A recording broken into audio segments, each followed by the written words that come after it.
Halo sahabat inovasi, jumpa bersama saya Ika Oktavianti dari Badan Penelitian dan Pengembangan Daerah Provinsi Sumatera Selatan dalam acara One Day One Innovation. Satu hari satu inovasi, tiada hari tanpa inovasi.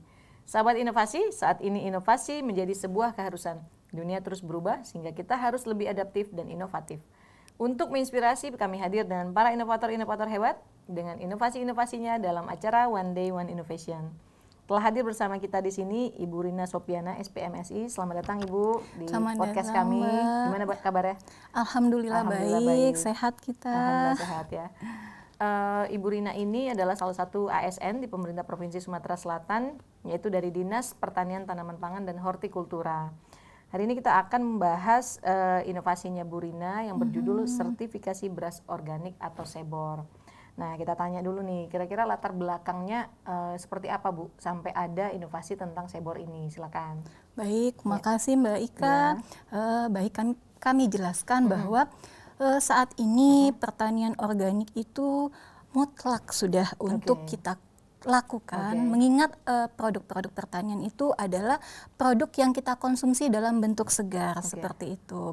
Nah, kalau kita bilang organik, pertanian organik mungkin kita nggak asing, tetapi apakah pertanian organik itu menghasilkan produk organik, itu yang harus kita luruskan, seperti itu. Maka kami pemerintah Provinsi Sumatera Selatan melalui Dinas Pertanian Tanaman Pangan dan Hortikultura Provinsi Sumatera Selatan berusaha memfasilitasi Bapak Ibu petani kita yang sudah melakukan pertanian organik agar dapat menghasilkan produk-produk organik yang memang benar-benar organik. Sehingga asumsi bahwa beras organik, sayur organik yang dihasilkan itu memang benar-benar produk organik, seperti itu. Bagi para sahabat inovasi yang belum tahu nih, ada nggak perbedaan antara organik atau apa yang dimaksud dengan organik atau sama yang tidak? Bisa jelaskan? Baik, mungkin seperti ini yang namanya produk organik itu dihasilkan dari pertanian organik. Tetapi Mbak Ika, belum tentu pertanian organik itu menghasilkan produk organik. Salah satunya itu adalah beras organik, seperti itu. Jadi mungkin Sobat Tani, Bapak Ibu yang ada dimanapun, kita jelaskan bahwa suatu produk pertanian itu dinamakan organik apabila sudah melewati tahapan-tahapannya dan memiliki suatu lisensi. Dalam hal ini namanya jaminan bahwa produk itu memang benar organik yang dibuktikan dengan sertifikat organik yang sudah dikeluarkan oleh lembaga sertifikat organik yang sudah ditunjuk pemerintah. Seperti itu Mbak Ika. Jadi memang sertifikasi ini diperlukan ya bagi petani-petani yang memang memproduksi produk pertanian organik, sehingga pada saat dipasarkan untuk pemasarannya itu memang jelas bahwa sudah ada sertifikasinya dan benar ini bahwa ini organik ya. Jadi bukannya kita bilang oh ini organik tetapi ternyata tidak gitu ya. Nah, tujuannya sendiri dari inovasi ini seperti apa Bu? Kita berusaha memfasilitasi, kita berusaha menguatkan petani. Kalau teman-teman Bapak Ibu petani itu menghasilkan produk organik, ini loh yang diperoleh, ini loh keuntungannya, seperti itu. Karena seperti apa? Produk pertanian itu adalah produk segar dan itu banyak dan sekarang kita harus mengkonsumsi produk yang aman untuk dikonsumsi. Nah, dengan melakukan produk organik, menghasilkan produk-produk organik itu akan ada nilai lebih yang diperoleh Bapak Ibu petani, terutama dalam hal ini peningkatan pendapatan mereka di lapangan, seperti itu Mbak Ika. Jadi memang tujuannya jelas ya, supaya petani-petani ini bisa meningkatkan produktivitasnya, kemudian ada lebih menarik gitu ya, lebih bermanfaat bagi masyarakat untuk kesehatan. Kalau manfaat atau dampaknya sendiri untuk beras organik atau adanya sertifikasi beras organik ini seperti apa? Udah ada belum testimoni dari para petani bahwa mereka oh iya Bu, ini alhamdulillah gitu. Setelah ada sertifikasi ini seperti ini. Baik, dengan adanya fasilitasi sertifikat organik yang dibantukan oleh pemerintah itu, maka Bapak Ibu petani kita yang sudah melakukan pertanian organik itu sangat terbantu untuk memasarkan produk-produk organik mereka, karena mereka mempunyai kekuatan nih, jaminan. Kami contohkan seperti ini. Mungkin teman-teman akan melihat yang kami bawa ini adalah salah satu bentuk sertifikat organik yang dikeluarkan oleh lembaga sertifikat organik. Ini menunjukkan bahwa produk-produk yang dihasilkan Bapak Ibu petani itu memang benar-benar organik.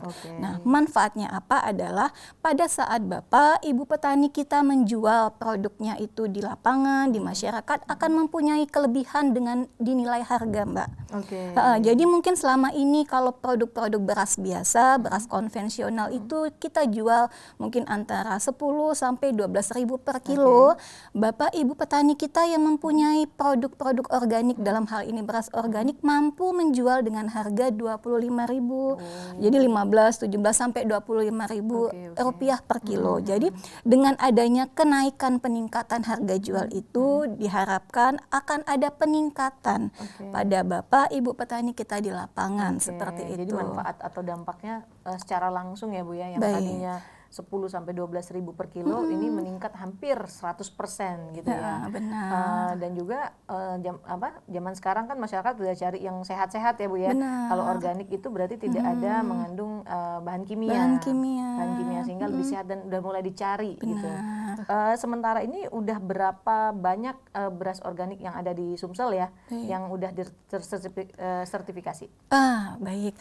Kegiatan fasilitasi pemerintah terkait sertifikasi organik ini sudah kita lakukan sejak tahun 2016, Mbak Ika. Jadi 2016 sampai saat ini alhamdulillah kita sudah mengeluarkan memfasilitasi 11 sertifikat untuk Bapak Ibu petani kita yang sudah melakukan budidaya organik.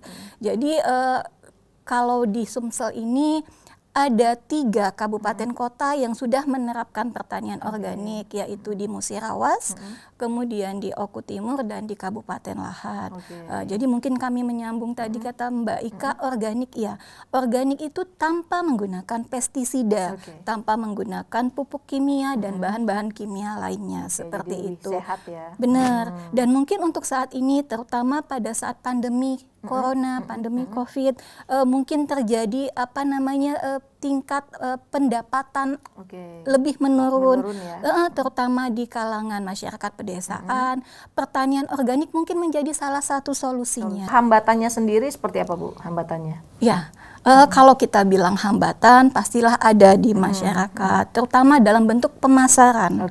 Pemasaran itu karena apa? Mengingat harga jual beras organik cukup tinggi dibanding beras biasa. Artinya pangsa pasarnya pun khusus. Tidak semua masyarakat yang bisa mengkonsumsi produk atau beras organik. Tetapi kalau melihat ke depannya, ini adalah suatu bentuk yang suatu pangsa yang luas ya, karena dapat meningkatkan pendapatan petani. Jadi bisa untuk dikonsumsi untuk kesehatan, kemudian bisa untuk diabetes, kemudian diet juga bisa.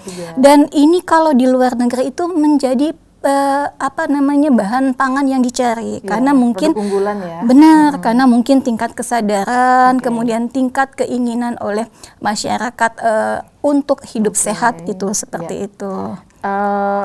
Sahabat inovasi, kalau kita udah ngomongin pertanian, apalagi ada kata-katanya buat diet, wah langsung menarik ya Bu ya. Benar, iya. Untuk orang-orang yang sedang mencari diet, berarti beras organik ini salah satu bisa sebagai alternatif ya, mengurangi kalori dan gula gitu ya. Kesan dan pesan nih Bu untuk sahabat inovasi di rumah seperti apa? Baiklah, mungkin seperti ini, Bapak Ibu petani kita sudah menghasilkan produk-produk pertanian organik. Mungkin kita sebagai masyarakat luas, sebagai masyarakat yang ada khususnya di Provinsi Sumatera Selatan, bisa ikut menguatkan mereka dengan cara mengkonsumsi langsung, dengan cara memberi langsung, dengan cara menggunakan langsung produk-produk pertanian organik yang dihasilkan mereka, sehingga ke depan Bapak Ibu petani organik khususnya di Sumatera Selatan itu masih mempunyai keinginan, masih mempunyai kemauan untuk bisa melanjutkan pertanian organik. Karena seperti apa? Tanpa dukungan kita semua mungkin pertanian organik itu makin lama makin berkurang. Tetapi kalau kita sama-sama bersinergi, berkolaborasi, melakukan dukungan terhadap produk-produk pertanian organik itu akan bisa menguatkan mereka untuk melanjutkan pertanian ke depan seperti itu. Mungkin kami ingin sampaikan ucapan terima kasih yang sangat besar kepada Bapak Gubernur Provinsi Sumatera Selatan atas dukungannya terutama untuk pertanian di Provinsi Sumatera Selatan, untuk pertanian organik di Sumatera Selatan, kemudian kepada Kementerian Pertanian Republik Indonesia atas anggarannya, atas dukungan anggaran yang sudah dilimpahkan, diberikan kepada Dinas Pertanian Provinsi Sumatera Selatan, kepada Bapak Kepala Dinas dan kepada tim dari Standarisasi Mutu Dinas Pertanian Tanaman Pangan dan Hortikultura Provinsi Sumatera Selatan atas semua dukungan, kerjasama, dan kerja bersamanya sampai saat ini. Oke, baik. Terima kasih Bu Rina atas kedatangannya di podcast kami. Mudah-mudahan rencana pengembangannya dan hambatan-hambatan yang ada bisa diatasi ya Bu ya. Siap. Sehingga sertifikasi beras organik ini nggak berhenti sampai di sini aja. Siap. Sehingga banyak petani-petani di Sumsel bisa mempunyai sertifikasi beras organik ini untuk meningkatkan pendapatan keluarganya. Terima kasih sekali lagi Bu Rina atas partisipasinya. Ya, sahabat inovasi, apabila ingin bertanya lebih lanjut tentang inovasinya Bu Rina, bisa meninggalkan komentar di kolom komentar pada podcast One Day One Innovation. Dan tetap ingat kita punya jurus 4S. Setiap orang adalah inovator, setiap masalah bisa menjadi peluang inovasi, setiap solusi harus sinergi, dan setiap inovasi harus konkret hasilnya. Bertemu lagi dengan kami di podcast One Day One Innovation selanjutnya. Salam inovasi.